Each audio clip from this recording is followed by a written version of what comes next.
When NWA Powerrr first started, there was a great buzz around the company. It was the hottest the company had been in years, they had new ownership, investment, and a great roster. But fast forward to now, and the NWA is far less popular, and as someone who has watched every NWA Powerrr episode and watches every week, the vibe around the company is just a lot different. This is the story of Billy Corgan's NWA. Before we begin, make sure to subscribe right now, right this second if you haven't already, and let's get into the video.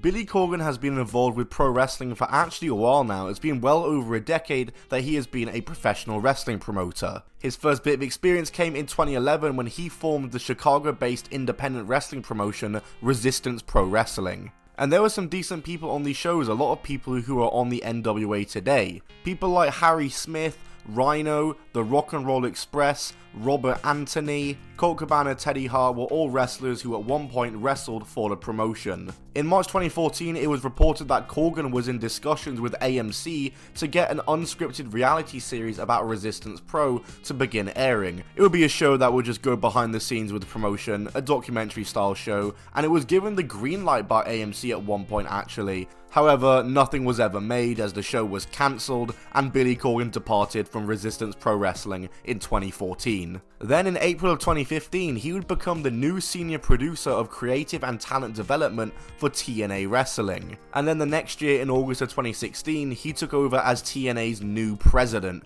However, he was gone from the company by November of 2016 after disputes about payment and a whole load of array and other stuff issues with Dixie Carter and Anthem. There's millions of videos about the TNA and Billy Corgan whole situation, we don't need to go into it here today. But following his time with TNA, Billy Corgan was still not done with wrestling, and in May of 2017, he would purchase the National Wrestling Alliance. And from here, the NWA started to grow a bit, it started to gain popularity and do better. The first thing is they got Nick Aldis in, and he became the ace of the company and the top guy in the company and their world champion. And it was during this time that there was more talk about the NWA and how good of a job that Nick Aldis was doing as the NWA World's Heavyweight Champion. And then in 2018, the NWA got perhaps their biggest exposure in years when they were featured as part of the All In event. The match featured was of course Nick Aldis defending his NWA World's Heavyweight Championship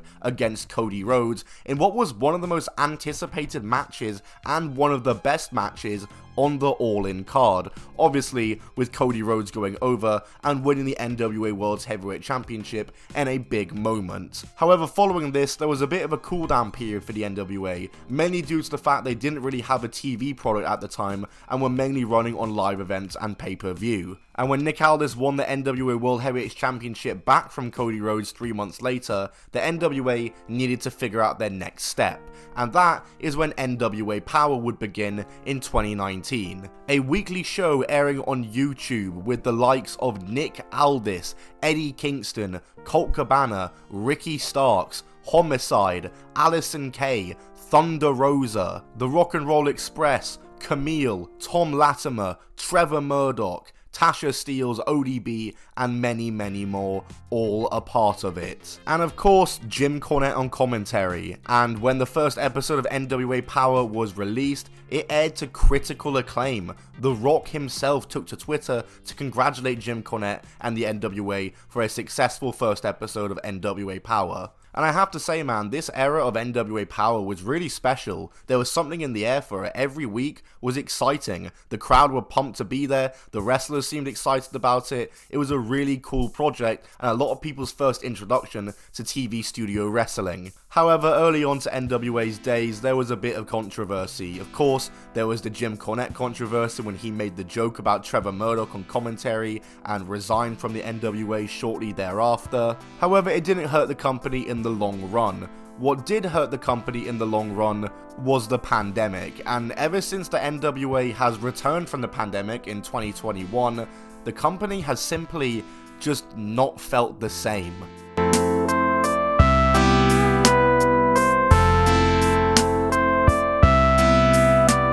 So let's talk about what's happened since the NWA returned from the pandemic and what's really hurt them. What some of the things that have happened that have hurt the company. First things first is, without a doubt, all the departures from the company. It's something that was natural to happen. A lot of guys getting exposure for the first time, becoming stars, and then during the pandemic, when the NWA aren't able to run, they get signed and snapped up by places that are running. We saw this happen with people like Ricky Starks, who departed from the NWA to AEW. Eddie Kingston, who again departed from the NWA to AEW, and of course Thunder Rosa, who departed from the NWA to, you guessed it, AEW. And yes, even Cornette's departure probably played a big factor in losing the NWA a lot of their audience. There was probably a fair few people who were watching because of Cornette being there. And then you add to that, they also lost the likes of Colt Cabana, Allison Kay, Marty Bell, Zicky Dice, the Dawsons, and many of the original roster members that were there for the first bit of NWA Powerrr. However, there were a few new people that were signed to the company to replace these people. One of those people being a man by the name of Tyrus. When Tyrus was first announced to be debuting for the NWA at Back for the Attack 2021, it got a fairly lukewarm response. And since coming into the NWA, Tyrus has had a very fast rise. He immediately got into a feud with the Pope, who was the television champion at the time, eventually dethroning him to become the television champion. And I'll tell you right now, his TV title reign was not very good, mainly for the fact that he barely defended it. He's meant to be the TV champion, but his title was hardly being defended while he was the champion, and he was champion for well over a year. He would defend it at least 7 times though, which gave him the ability to cash it in for a title shot at the NWA World Heavyweight Championship. And after an initial failed attempt, Tyrus would win the World Heavyweight Championship at Hard Times 3 in a triple threat match with Trevor Murdoch and Matt Cardona. And I'm going to preface this right now by saying that I don't think Tyrus being on the NWA roster is a bad thing for the company. I think he helps bring in viewership due to him being a Fox News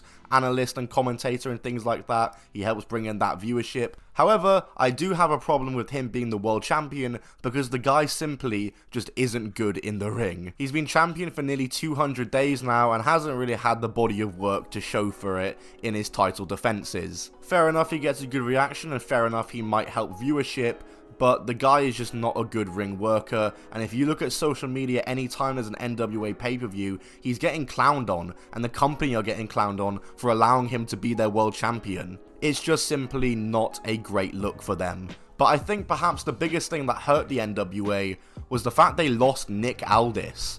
Last year, it was announced that Nick Aldis would be departing from the NWA due to various issues that he had with the company and the direction of the company that Billy Corgan was taking it in. He voiced his displeasure with Gags the Gimp appearing on NWA TV, as well as the fact that an NWA Powerrr 2 wasn't happening, and comments made by Trevor Murdoch about NWA Powerrr 2. And losing Nick Aldis was a big loss for the NWA because up until that point, he was the NWA. He was on TV every week, he was protected, he was pushed to look strong, he was the top guy, he was the ace of the NWA. Like I said, he was NWA's man. And I think when they lost Nick Aldis, that was almost the official shift in tide for the NWA. You know, they had already lost Thunder Rosa, Starks, Kingston, etc. But when they lost Aldis, that's when I think the tide really changed in the NWA and things really started to feel different.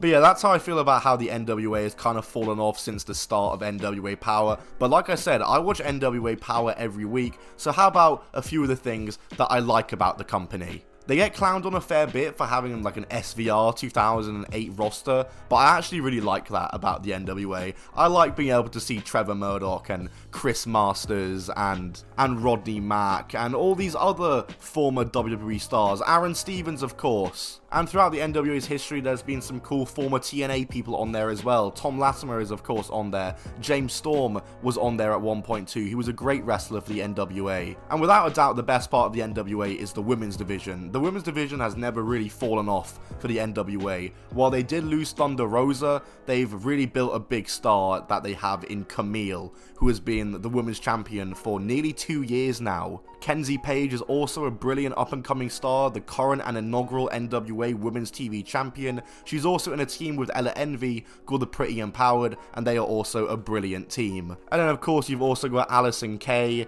Kylan King, Maddie Renkowski. Yeah, it's a pretty damn solid roster. I really don't get why they don't just run Empower 2 already.